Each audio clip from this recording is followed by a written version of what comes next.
I am so happy with how this looks for the Rangers. We have a pitcher, Jack Leiter, and he is a dude. And while I do think his hitting is worse than Derek Jeter, it's not that far off.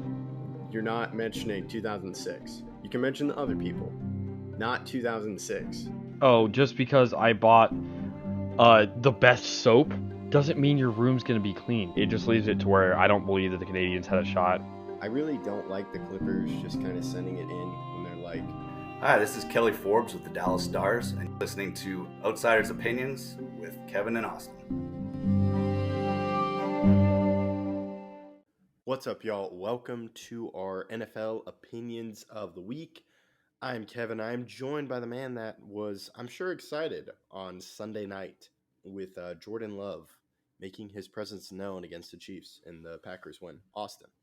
Yeah, I've heard some people say some negative things about Jordan Love over the season. I always believed you got to let him get into noticing the differences in defenses between college and the NFL. He still was learning the offense, still learning his teammates' tendencies and getting used to playing with them. But he's really settled into his role. And the all the teams that are 6-6, there's 5 of them, 4 of them at the bottom of the NFL playoff picture right now, those being Minnesota and the Packers, and then the Rams and Seahawks after that. And then the Falcons are also 6-6, but they're leading their division because the Bucs and Saints are 5-7. So kind of just want to talk about who do we think is getting in of those people. There's 2 spots for about 4 or 5 teams.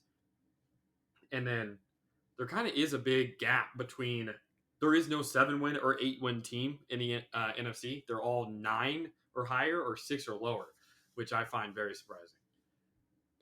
Yeah, talking about the Falcons, it's just based on their division, but yeah, I think the NFC is wide open. I think even the 9-win teams are all beatable.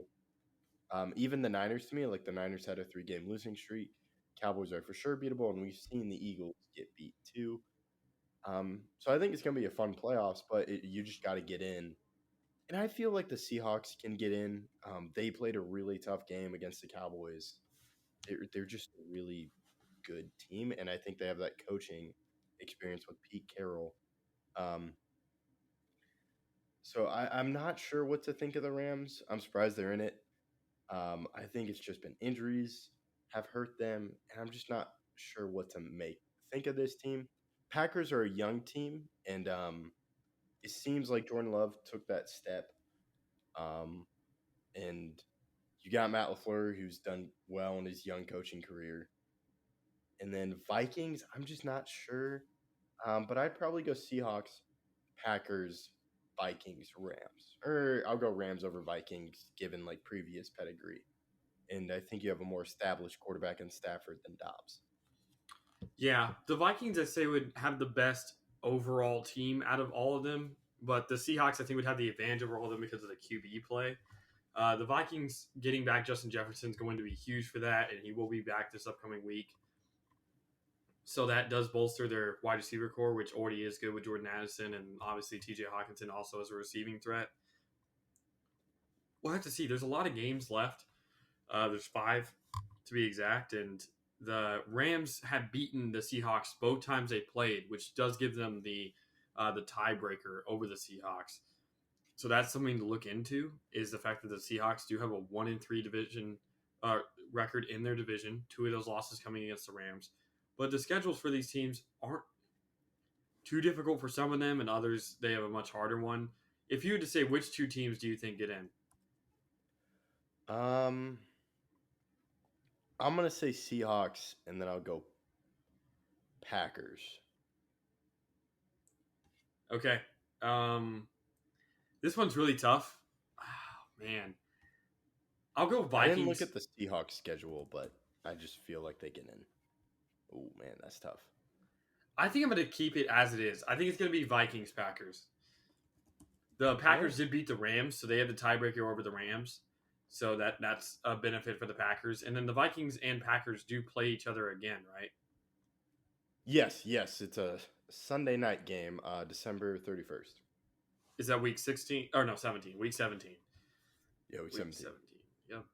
And the Packers' schedule is not all that difficult coming up. They have the Giants, Bucks, Panthers, Vikings, Bears. All those are relatively winnable. I would say that the Vikings game is really the only one that I would be worried at because that's in Minnesota, and I could be a preview of who makes the playoffs as the winner of that game. But the other teams, Giants, Panthers, Bears, those should all be relatively easy, especially because that Bears game is in Green Bay. While the Giants and Panthers are just not that good. The Bucks game I do think could be interesting. The Bucks are still trying to make the playoffs, and even though the game is in Green Bay, the Bucks are a feisty team. But I would say that Green Bay has a really good chance of making it because of how easy their schedule is. Yeah, and it seems like they're trending up. I think their defense played well. Yeah, because they did allowed less than 20 points. It's a young defense, but the pass rush was getting to Mahomes in that game. That was the only time I really watched the Packers. I guess I did see some of them in the Lions. It seems like the defense is finally coming together. While Jordan Love, he made some key plays. That throw was just perfect. Where it just plopped between three Chiefs defenders. Yeah. The Rams do have two very tough games coming up this week against the Ravens, and then the last week of the year they play in San Francisco. And San Francisco is still probably going to be fighting for that number one seed, so that's going to be a very tough game. The Giants, Saints, Commanders in between those. The Commanders aren't that great, and neither are the Giants, but the Saints are still fighting for a playoff spot. So there are going to be some tough matchups coming up. While with the Vikings, it's a little bit of a different story. As we already know, in Week 17, they do face the Packers, as we stated before. But they have two games coming up against the Lions, Week 16 and 18. A game against the Bengals, Week 15, which should not be too difficult, but maybe with Jake Browning it is.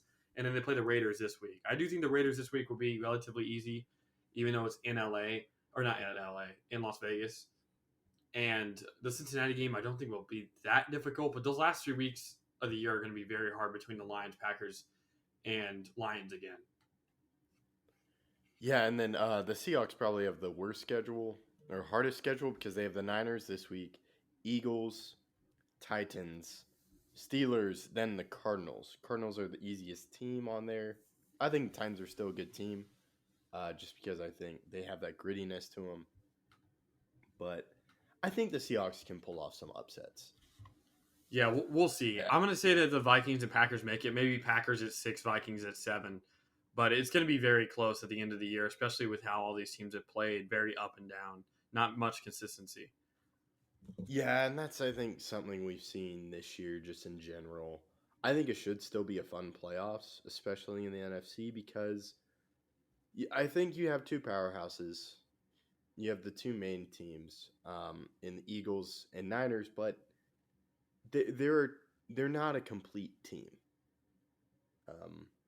We've seen them have bad days, and that could happen in the playoffs. I'm not sure how you feel about that. Yeah, I don't really know what to think about any of these teams just yet because, like I said, they've been so up and down. Whether it's the Seahawks, Rams, Packers, Vikings, those highs have been really high, those lows have been really low. And I think it'll come down to quarterback play, but at the same time, you need the rest of your team to step up. And having a tiebreaker, losing, like the Seahawks, if they end up with the same record against the Rams, they lost 2 games against the Rams. While the Packers and Vikings, that'll all be settled in their next matchup. But the Vikings do have the tiebreaker there. While the Rams and Packers played, but the Packers beat the Rams, so they have the tiebreaker. It's going to come down to a lot of different things. Yeah, I agree, and yeah, we'll just have to see where it goes, and then we'll talk about them in the playoffs. That's all we got. Thank you for listening to Outsiders Opinions.